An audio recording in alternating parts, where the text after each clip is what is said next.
The gospel reading today, our Lord tells us that whoever believes in him has to believe also in the Father. And when we hear what he says at the end of the reading along those same lines, we have to ask ourselves again, what is it that we believe? Because he tells us he didn't speak on his own, but he spoke only what the Father commanded him to speak. And what the Father says is eternal life.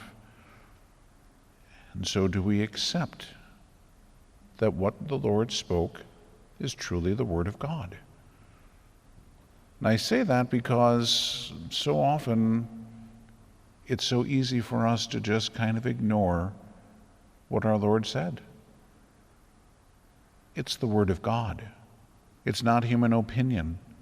It's not something that changes, because as St. Paul said of Jesus, he is the same yesterday, today, and forever. The truth cannot change. We're living in a society where not only do we have to deal with relativism, that is, everybody can have their own truth, but we're dealing with things that are so ludicrous that even a few years ago, people would have laughed at it. And now, supposedly, we're supposed to be accepting all of these foolish things. Like, you can be whatever you want to be. You don't want to be female anymore, you can be a male. You don't want to be a male anymore, you can be female, or whatever 75 other types of genders they think that there are. And supposedly this is all going to be considered truth. Well, obviously it's not. And so again, we look at these sorts of things and we justify this kind of nonsense and so on. Do we really believe the Word of God? That's what it comes down to. And it's not only a matter just in obvious things like that, but it's in everything that he said. Because he told us, and what wonderful news, that he doesn't condemn anyone. That's a wonderful thing. The other part of that is that what happens is we condemn ourselves. He doesn't have to. He came to save the world. He came to save our souls. And if we don't want to accept his salvation, that is, if we want to, for instance, give him lip service and relegate him to a corner of our life and say, well, I'll accept this and that and the other thing and I'll have him over here, but the rest of it's mine and I'm going to do whatever I want to do. We're going to stand in front of him one day. And we're the ones that are going to say, I can't come in by my own choice. If we have chosen mortal sin, if we have chosen falsehood, we're the ones that will condemn ourselves. He doesn't have to say a word, because we're going to be looking right at him, and we're going to recognize within ourselves that we're not united with him. That's why what we want to be striving for now is to unite ourselves with him as perfectly as we can. Again, just think of the logic of these things. We say that we want to be with him in heaven.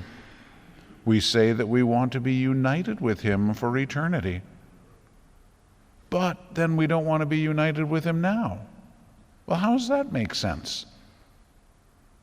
I want to be with him forever, but not yet. Not now. If we want to be with him forever, we need to get started. And so we need to look very, very seriously at that. To be able to ask, am I just going through the motions? Am I just giving him lip service?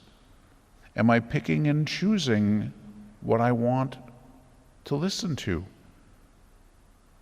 Am I deciding for myself what is really the Word of God and what isn't? I remember listening to one man back a number of years ago. He was railing against the Catholic Church. And when it came to how he knew that the 7 books of the Old Testament that the Protestants do not accept, that they're really not the Word of God, he said, because I can feel it. Like, oh, really? So in other words, I guess if I read the Gospels and I feel that I don't like this particular passage, I don't have to believe it. It's based on my feelings. It's not based on any kind of objective truth. It's purely subjective.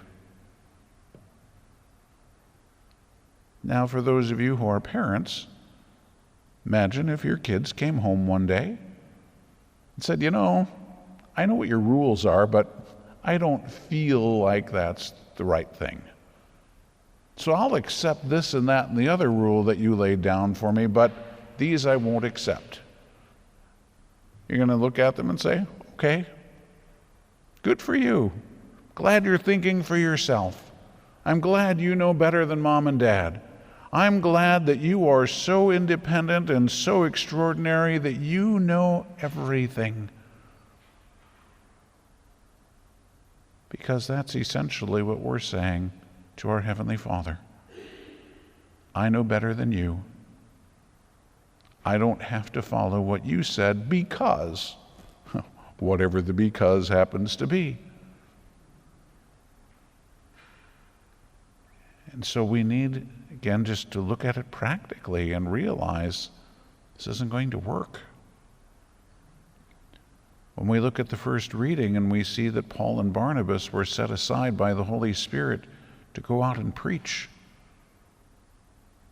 they had to preach the truth. They had to preach with integrity. And so do we. No matter what it is you're doing, you're preaching. What's the message that you're giving? What are people seeing? What are people hearing? Because your example is going to speak far louder than your words. And people today need the light. Jesus came as light in the darkness. That's what they need. Are we pointing to that light? Are we allowing that light to shine in us so that we can enlighten them? Not of any kind of enlightenment of our own, but with Him. Are we bringing Him to others, and are we bringing others to Him? If we really truly believe, as St. Peter said, there is no other name given by which we will be saved. If we really believe in that salvation, then wouldn't we want that for everybody? Are we really doing that? So those are some really practical kinds of questions that we can all look at in our own self and ask ourselves honestly, do I want the truth? The whole truth and nothing but the truth? Because God is truth. And if I want to be with Him for the rest of eternity, I have to be conformed to truth. God is love, so if I want to be with Him for the rest of eternity, I have to be conformed to love. That's what this is all about. So that's the choice each one of us has to make. It seems to me like a pretty obvious choice, but in our day-to-day lives, it's not always so obvious, or at least it's not always so easy, because there are a lot of forces that are pulling against us in another direction. So it's going to require a lot of prayer to be able to keep on the straight and narrow. It's going to require making some really deep choices, not just flippant ones like, yeah, I guess that's what I'd rather do. Like, no, making some serious choices to be able to say, this is what I'm going to do. And then to live our lives in accordance with that choice. That's the challenge that our Lord puts before us. And it is the only way that is going to lead us to the eternal life that we say that we want. So if we want to be with Him, want to be united with him for eternity, get started now so that you are united with him in this life, preparing yourself to be united with him forever.